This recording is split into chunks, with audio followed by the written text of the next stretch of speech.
Dana Reyes had covered wars, corruption, collapse. But nothing prepared her for Millhaven. A town so warm, so impossibly kind, that she almost missed it. Almost.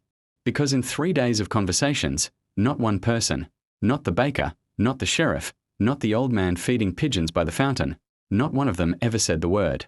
Tuesday. She started counting. Then she started worrying. Then she stopped sleeping. The filler. She needed the deadline bonus. And Millhaven, Pennsylvania. Population 4,200, no stoplight, one diner called Carol's, looked harmless enough on paper. She arrived on a Monday morning in October. The leaves were doing that theatrical thing they do in small towns, burning orange and red like they'd been specifically arranged for a magazine. Cover. The air smelled like wood smoke and something baking. A woman in a yellow cardigan waved at Dana's rental car from her porch. A total stranger, just waving. Genuinely. Dana waved back, confused. Carol's diner had a handwritten specials board, mismatched mugs, and a waitress named Bev who called everyone sweetheart without it feeling condescending. Dana ordered black coffee and a slice of apple pie at 9 a.m. and felt, for the first time in years, genuinely relaxed. She opened her notebook. She started talking to people, and here is the thing about Millhaven. The people loved to talk. The town had history, a textile mill that closed in the 70s, a flood in '89 that reshaped the riverbank, a high school football championship in 2003 that everyone still referenced like it was last week. People remembered everything. Dana filled half a notebook. By noon, the mayor gave her 45 minutes on the front steps of Town Hall. The librarian pulled actual documents.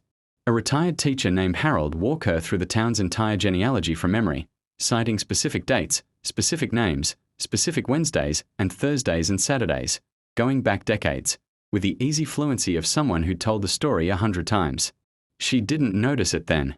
She was busy. She was charmed. Millhaven was doing exactly what it was supposed to do. She noticed it on Wednesday night. She was transcribing her recordings at the motel, a clean, quiet place run by a soft-spoken man named Gene, and she was reviewing an interview with Harold, the retired teacher. He'd been walking her through 1987, describing the aftermath of a council dispute that had apparently divided the town for months. It started on a Monday, he'd said. By Wednesday, it had gotten ugly. We didn't resolve it until the following Thursday, I think. Maybe the weekend. Dana had nodded along in the interview, taking notes, but sitting alone in the motel room, she rewound it. Played it again. Monday. Wednesday. Thursday. Weekend. She pulled up 3 other interviews from her recorder. The mayor. We broke ground on the new library on a Monday. Opened it on a Saturday. Bev from the diner, chatting casually about her daughter's wedding. Beautiful ceremony.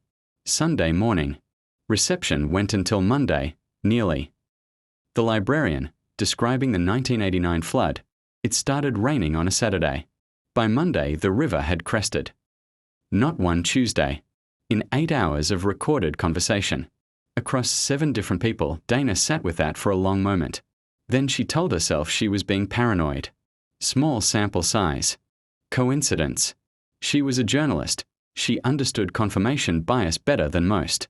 She closed her laptop and went to bed. She woke up at 3 a.m. and opened it again. She spent the next hour going back through every recorded interview, every handwritten note, every casual aside.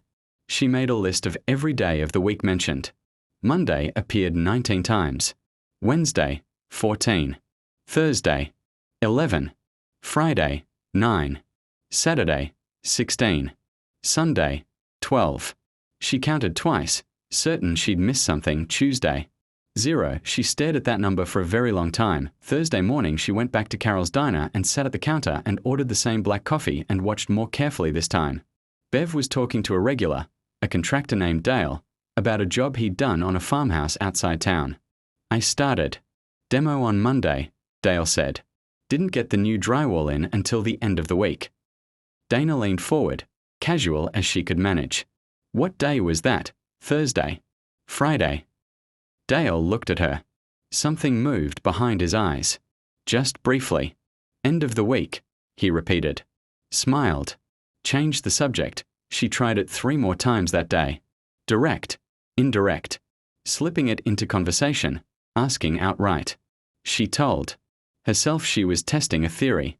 What she was actually doing was watching people's faces every single time she got close, every time she nudged the conversation toward that specific word. People redirected. Not panicked. Not angry. Just smooth. Like water moving around a stone.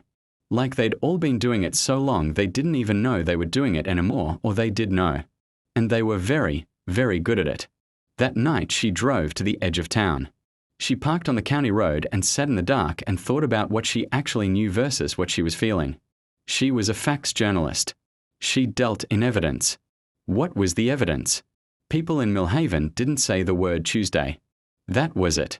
That was the entire thing. No one was dead. No one was in danger. The town was perfectly, beautifully, aggressively normal in every other way.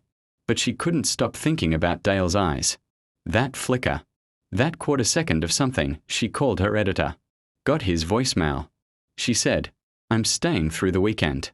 The story is different than we thought. I'll explain when I know more." She hung up before he could call back and tell her she was overreacting. Friday she went back to Harold, the retired teacher. She brought coffee. She sat in his living room surrounded by 40 years of accumulated books and photographs and let him talk for a while. Really talk, unguided, about the town, about its history, about the people he'd loved and lost. He was a kind man. She liked him genuinely. That made what she did next feel harder. "Harold," she said, quiet and careful, setting down her mug. "What happens on Tuesdays?" The room didn't change. The afternoon light through the window didn't shift. Harold's expression didn't collapse or harden or betray anything dramatic.